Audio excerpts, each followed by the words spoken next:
샬롬, 우리 하나님께서 오늘도 저와 여러분들 편에 계십니다. 놀라운 승리를 주심을 믿습니다. 오늘 하나님께서 우리에게 주신 말씀은 사무엘하 18장 16절에서 23절까지는 말씀입니다. 불가피하게 다윗과 압살롬이 싸워야 되는 상황이 생겼습니다. 다윗은 백성들을 모으고 군대로 조직 개편을 합니다. 백부장, 천부장을 세우죠.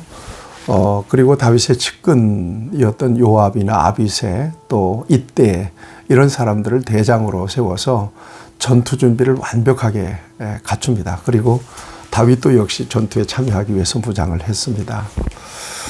자, 이런 상황에서 다윗의 측근들이 다윗을 만류하죠. 왕은 여기에 남아 있으십시오. 우리가 나가서 싸우겠습니다.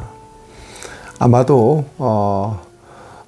적들이지만 동족이고 또 한때는 다윗을 추종했던 백성들이고 또 적장은 정말 참 이게 무슨 이야기입니까? 아들입니다. 다윗의 아들. 예. 압살롬. 아들과 싸워야 되는 상황에서 아마도 다윗의 측근들은 그런 면들을 충분히 고려해서 다윗을 만류했던 것 같습니다. 그래서 다윗이 전투는 참여하지 않는데 대신에 아들을 살려오라고 얘기하죠. 부탁합니다. 자기 아들을 좀 선대해 달라고. 5절 말씀을 보면 젊은 압살롬을 너그러이 대우하라 이렇게 부탁을 하게 됩니다. 살려오라는 얘기입니다. 드디어 전쟁이 벌어졌습니다. 다윗의 군대가 압살롬의 군대를 압도했어요. 특별히 요압 장군은 지형을 너무 잘 아는 사람이고 또 적들을 그리로 유인해서 많은 적들을 죽입니다. 오늘 7절을 보니까 2만 명이 죽었어요.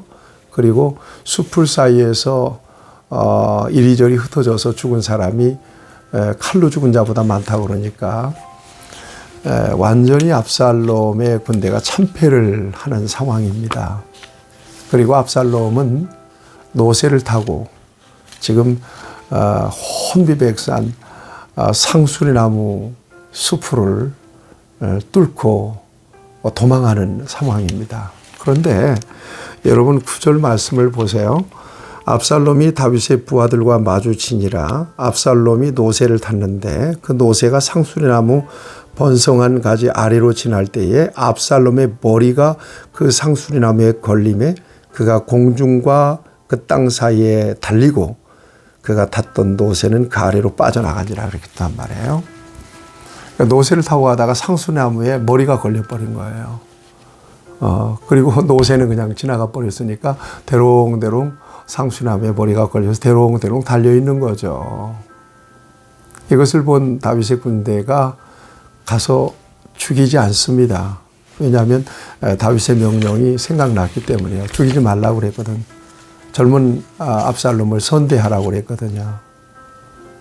그래서 요압 장군에게 알려주죠. 지금 상수나무에 머리가 달려서 압살롬이 대롱대롱 달려있다고. 그러자 요압이 단창을 취하고 사람들을 데리고 와서 대롱대롱 달려있는 압살롬을 찔러서 죽이고 여러 사람이 함께 찔러서 그를 죽입니다. 이렇게 해서 이 압살롬이 죽임을 당하게 되는 거예요. 여러분 생각해 보세요. 악인의 최후를 지금 이렇게 성경은 우리에게 보여주고 있습니다. 다윗도 물론 완벽한 사람이 아니고 의로운 사람은 아닙니다. 그렇지만 여전히 그는 하나님을 의지하고 있고요. 하나님을 바라보고 있는 믿음의 사람입니다. 압살롬은 권력의 눈이 어두워서 온갖 악을 저질렀던 사람이고요. 그가 이처럼 비참한 최후를 맞게 됩니다. 여러분, 저와 여러분들의 하나님의 공의 앞에 서 있다는 사실을 엄중하게 다시 한번 살필 수 있어야 될 것입니다. 하나님은 아시고 판단하시고 보응하시는 하나님이십니다. 이렇게 해서 압살롬이 죽임을 당하게 되고 결국 압살롬을 숲을 가운데 큰 구덩이에다 넣고 돌무더기 해서 무덤을 만듭니다. 그리고 압살롬이 평소에 자기를 위해서 세워놨던 기념비도 거기에 세우게 되는 것입니다. 완전한 다윗의 승리입니다. 그러나 아주 슬픈 승리입니다. 가슴 아픈 승리죠. 어쨌거나 이 승리의 소식을 이제 다윗에게 전해 주어야 되는 상황에서 아히마아스라고 하는 전쟁에 큰 공을 세운 사람이죠. 아히마아스가 자기가 가서 알리겠다고 그래요. 그러나 다윗 요압이 굉장히 신중하게 처신합니다. 뭐라고 얘기하는가 하면 20절에 보면 요압이 그에게 이르되 너는 오늘 소식을 전하는 자가 되지 말고 다른 날에 전할 것이니라. 왕의 아들이 죽었나니 네가 오늘 소식을 전하지 못하리라 하고, 요압이 생각하는 거예요. 적장이지만 왕의 아들이 죽었다. 그러니 이게 승리를 했지만 지금 이 소식을 다윗에게 전해주는 것은 다윗에게 아주 묘한 감정을 줄 수가 있다는 거죠. 전쟁에서의 승리를 기뻐만 할 수가 없는 상황이라는 것을 요압이 너무나 잘 간파하게 됩니다. 대신에 아히마아스보다도 구스 사람을 보내기를 원했습니다. 그래서 구스 사람에게 그 승전보를 다윗에게 알리도록 그렇게 그를 먼저 보냅니다. 그런데 이 아히마아스가 굳고 자기도 따라가서 다윗에게 승리의 소식을 알리고 싶어 합니다. 여기 보니까 22절에 보니까 이렇게 되어 있어요.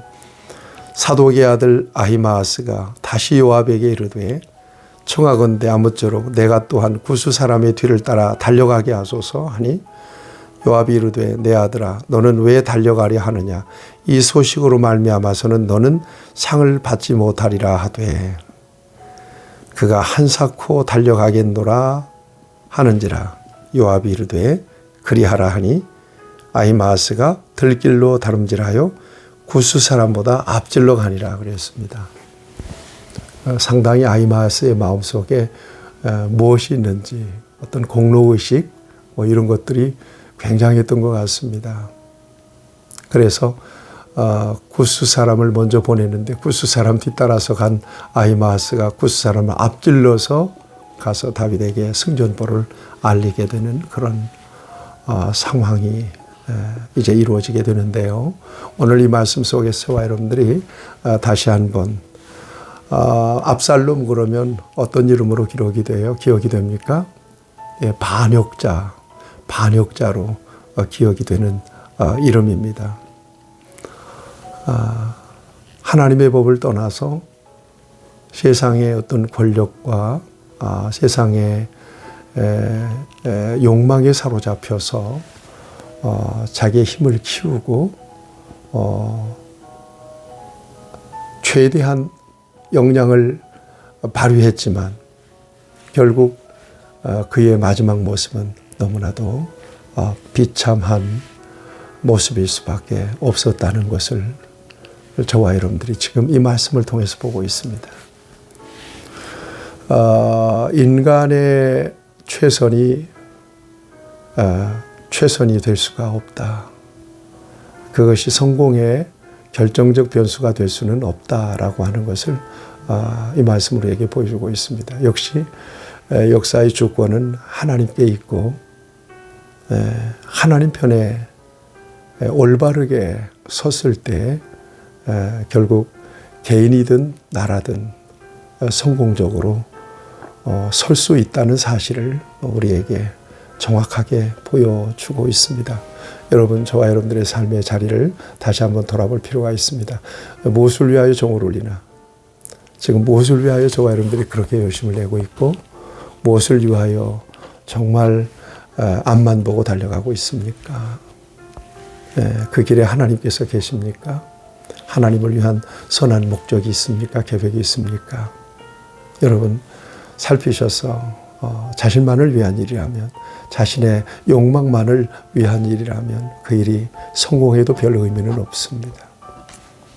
하나님께서 진정으로 바라시는 삶의 자리에서 하나님의 목적을 이루어가기에 부족함이 없는 저와 여러분들이 되어서 반역자의 이름이 아니라, 불신자의 이름이 아니라 정말 영광스러운 하나님의 사람으로서 아름다운 이름을 남길 수 있는 저와 여러분들이 될 수 있기를 바랍니다.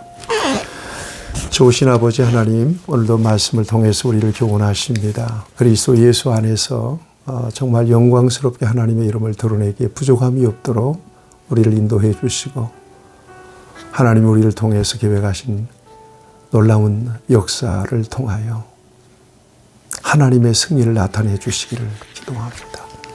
예수님의 이름으로 기도하옵나이다. 아멘. 여러분 승리하시기를 축복합니다.